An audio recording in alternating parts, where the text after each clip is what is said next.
কিন্তু আমরা কি দেখলাম? না, আজকে 2024 পর্যন্ত আবারও 2024-এ বৈষম্য বিরোধী আন্দোলন করে বৈষম্য দূর করার জন্য মানুষ রক্ত দিয়েছে, জীবন দিয়েছে। ভেবেছিলাম এইবার বৈষম্য থাকবে না, এবার রক্ত দিয়েছি, তাজা রক্ত, তাজা জীবন বিলিয়ে দিয়েছি, এবার বৈষম্য থাকবে না। কিন্তু আমরা কি দেখছি? আজও চাঁদাবাজি, আজও গুন্ডামি, আজও বদমাশি, আজও অবৈধ হত্যা, আজকেও খুন, আজকেও ধর্ষণ, আজকে আমার মা বোনদেরকে শিরোধানি করা হবে, আজকে অবৈধভাবে আমার বাচ্চাদেরকে হত্যা করা হবে, আজকে ডাকাতি হবে, চুরি হবে, দলীয়করণ হবে। এর জন্য আন্দোলন করি নাই, এর জন্য সংগ্রাম করি নেই, এর জন্য রাজপথে জীবনের মায়া ত্যাগ করে নামি নেই। আমি অন্তর্বর্তী সরকারকে বলবো, সাবধান থাকুন। এদেশে মানুষ জীবন দিয়েছে, রক্ত দিয়েছে। আপনারা কোথায় ছিলেন? কোথায় ছিলেন যখন আপনারা রাস্তায় ছিলেন না? তখন আমরা রাস্তায় ছিলাম। যখন আপনারা আনন্দ করতেছিলাম তখন আমরা রক্ত ঝরাইতেছিলাম। যখন এসির মধ্যে আরাম করতেছিলাম তখন আমরা ঘাম ঝরাচ্ছিলাম। যখন আমরা আনন্দের মধ্যে উল্লাসের মধ্যে ছিলেন তখন আমরা বুলেটের সামনে বুট পিষে দিয়েছিলাম। আমরা সেই জাতি, সেই গোষ্ঠী।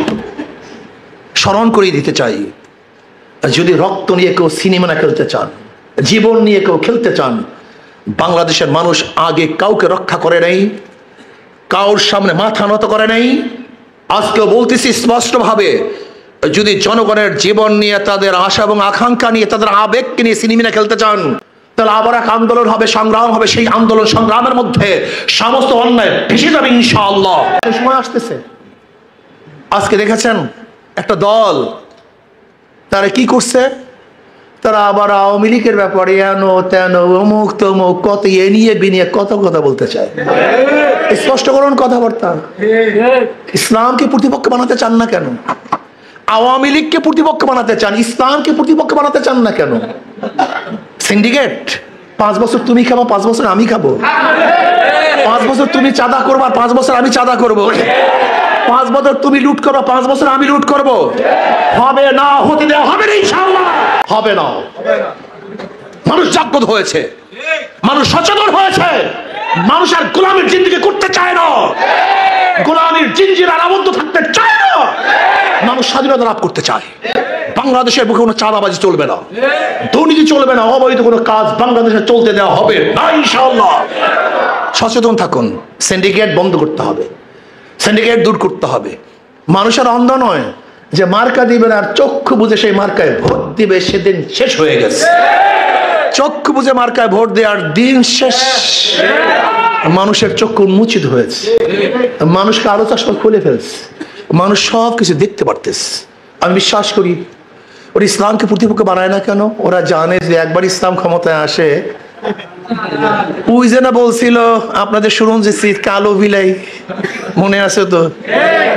থলের থেকে কালো বিড়াই বেল হয়ে যাবে। ইসলাম যদি একবার ক্ষমতা আসে তাহলে ওদের সমস্ত চরিত্র উন্মোচন হয়ে যাবে।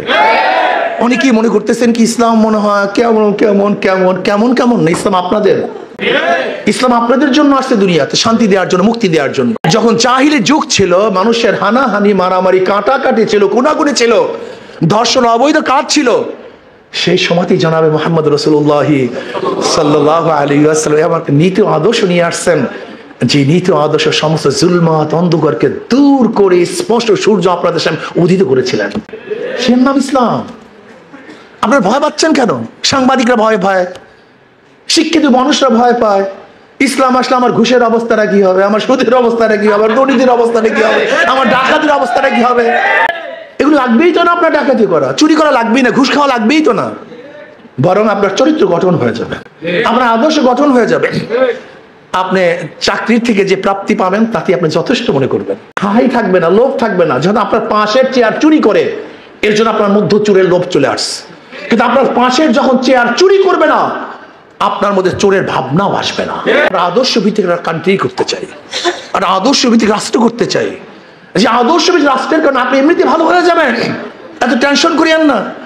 আর সবচেয়ে বড় কথা হলো, ইসলাম আসছে গরিবদের জন্য, ইসলামের গোটা অর্থনীতি গরিবদের জন্য, অথচ গরিবরা ইসলাম পছন্দ করে না। বিয়াকুব ইসলামের জাকাত গরিবদের জন্য, সদকা গরিবদের জন্য, ফিতরা গরিবদের জন্য, ওশর গরিবদের জন্য, মানত গরিবদের জন্য, দান গরিবদের জন্য। ইসলামের গোটা অর্থনীতি গরিবদের জন্য। ইসলামী অর্থনীতি গরিবদেরকে ধনী বানায় আর বড়লোকদের ভারসাম্য রক্ষা করে, আর পুঁজিবিদ অর্থনীতি গরিবকে মারে, ওদের গলা টিপে ওদেরকে গরিব বানায়, আর ধনীদেরকে শুধু ধনী বানায়। আপনি কি জানেন বাংলাদেশের গোটা অর্থনীতি মাত্র 20 জনের কাছে, 20 পরিবারের কাছে, এই 18 কোটি মানুষের কাছে যে টাকা আছে মাত্র 20 পরিবারের কাছে সেই টাকা। আপনি কি জানেন অর্থনীতির অবস্থা কি? মাত্র 20 পরিবারের কাছে, হয়তো তাদের ছেলে মেয়ে 3-4 জন, এক একজন, স্বামী স্ত্রী 2 জন, আর পোলা মাইয়া 2-3টা, বা একটাও নাই অনেকের। এই যে সালমান এফ রহমানের এত হাজার হাজার কোটি টাকার বাচ্চাই তো নেই। আমরা কথা বুঝেন না কেন? এই যে আমির হোসেন আমু টাকা ছাড়া কিছু বুঝতোই না, কোনো বাচ্চাই নাই তার, আপনারা জানেনই না। এই যে ওবায়দুল কাদের, তার কোনো বাচ্চা কিচ্ছু নাই, আপনারা তো জানেনই না। এরা শুধু টাকা কামায়, কিন্তু কে খাবে তাও জানে না, এত লোভী হয়ে গেছে এরা। পদ্মা ইসলামী হুকুমত কায়েম করার চেষ্টা করার তৌফিক দান করেন।